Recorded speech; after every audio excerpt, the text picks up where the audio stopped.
Nataka niseme jambo juu ya nguvu ya mavazi. Nguvu ya mavazi. Mavazi yanaweza yakamtambulisha mtu jinsi alivyo. Mavazi yanaweza yakatambulisha matendo ya mtu jinsi alivyo. Bwana Yesu asifiwe. Tunamsoma mtumishi wa Mungu Elia. Nguvu ya Mungu iliyokuwa ndani ya Elia iliweza kuhamia katika mavazi yake. Kuna mavazi yanayoweza kumtambulisha huyu mtu ni kahaba, na katika Biblia kulikuwa kuna makahaba ambao walitambulikana kulingana na mavazi yao. Bwana Yesu asifiwe sana. Bwana Yesu asifiwe. Sasa mavazi yanaweza yakamtambulisha mtu katika nyazifa au katika kitu fulani. Mavazi yanaweza yakamsababishia mtu akakosa kitu fulani au akapata kitu fulani.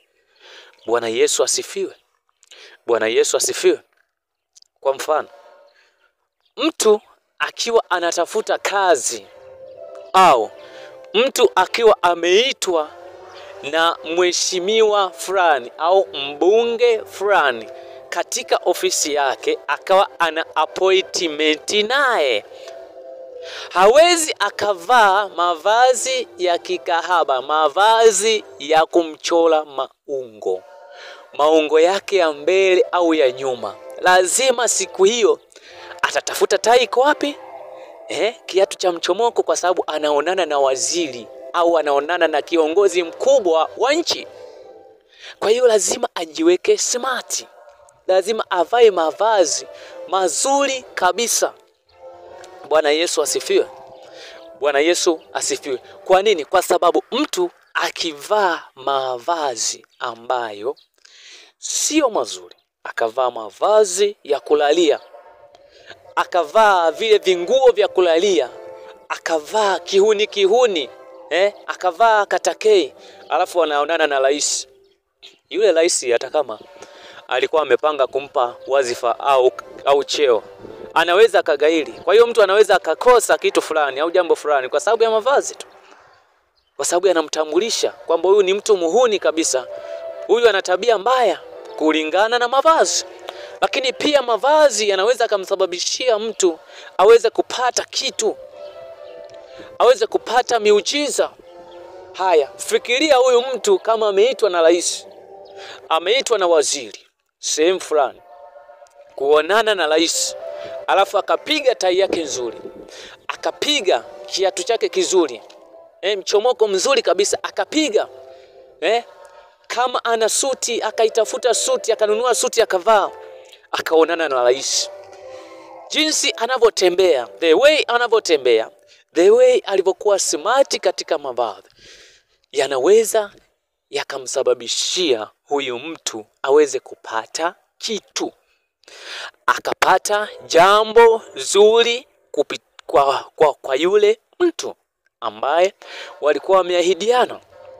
Kwa hiyo ukirudi kibiblia, mavazi au vazi la Elia lilimtambulisha kwamba yeye ni nabii, yeye pia ana kitu cha kipekee cha ziada cha kimungu, ana nguvu za kipekee kabisa, ambazo hizo nguvu au hiyo roho ya Mungu haikuketi tu ndani yake, pia hata katika vazi. Na ndiyo maana Elisha, wakati Elia anaondoka, Elisha akasema, ninaomba sehemu maradufu ya roho yako. Elia akasema kwamba umeniomba jambo ambalo ni gumu kidogo, lakini ngoja tusubiri. Ukiniona sawa, usiponiona huwezi kulipata. Bahati nzuri Elisha akamuona Elia anaondoka. Gari la moto lilikuja likamchukua Elia. Sasa lilipomchukua Elisha, anaona ile season kati yao na Elia, anaiona. Elisha akalia sana, akapaza sauti akalia sana. Na Elia alikuwa amemwahidi kwamba ukiniona tu sehemu maradufu ya roho yangu itakuwa juu yako. Na ile sehemu maradufu ya roho ya Elia ilikaa kwa njia ya vazi. Na lile vazi akalichukua Elisha. Ikafika wakati Elisha sasa anasema ya kwamba uko wapi Mungu wa Elia? Amekutana na mto, uko wapi Mungu wa Elia? Akachukua lile koti, kwa sababu lile koti lilikuwa lina nguvu ndani yake. Akachukua lile koti, akapiga maji, wakapata njia, wakavuka. Kwa hiyo mavazi yanamtambulisha mtu, na roho inaweza ikakaa nyuma yake, kama roho ya shetani au roho ya kimungu inaweza ikaketi kwa mtu kwa njia ya mavazi. Bwana Yesu asifiwe. Bwana Yesu asifiwe. Japo siku hizi shetani amebadilisha kweli, amekuwa malaika wa nuru. Anaweza pia akamtumia mtu ukamwona amevaa smart, amevaa mavazi mazuri marefu kabisa, gauni lake zuri refu, sketi nzuri kabisa, ukamwona huyu ndiye mtumishi, lakini kumbe sio. Kumbe ndani ni mbwa mwitu. Lakini pia mavazi yanaweza yakamtambulisha mtu. Kabla mtu hujamtazama kwa jicho la roho, kwa jicho la rohoni hujamtazama jinsi the way alivyo ndani yake, unamtazama kwanza physical appearance yake. Huyu mtu yukoje? Huyu mtu unaweza ukamdefine chap. Bwana Yesu asifiwe. Bwana Yesu asifiwe sana. Bwana Yesu asifiwe. Kwa hiyo mtu unaweza ukamdefine hivyo.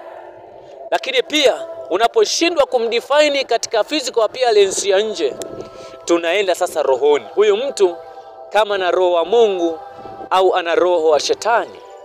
Kama huyu mtu kupitia mavazi ana roho wa Mungu ama ana roho wa shetani.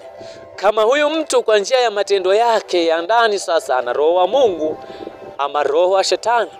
Kama ndani yake ana roho ndani yake ni mbwa mwitu ama ni kondoo, unamdefine katika jicho la rohoni.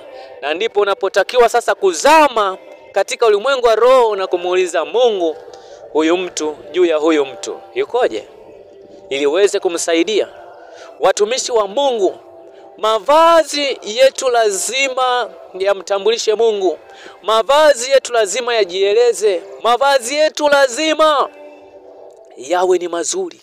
Mavazi yetu lazima yamvutie Mungu. Mavazi yetu lazima, muonekano wetu wa nje, muonekano wetu wa ndani lazima uwe thabiti, uwe bora, ili mtu anapotaka kuhamia kwa Yesu katika ufalme wa mbinguni lazima angalie physical appearance, lazima angalie pia na ndani huyu mtu yukoje, anaishije na jamii, matendo yake yakoje.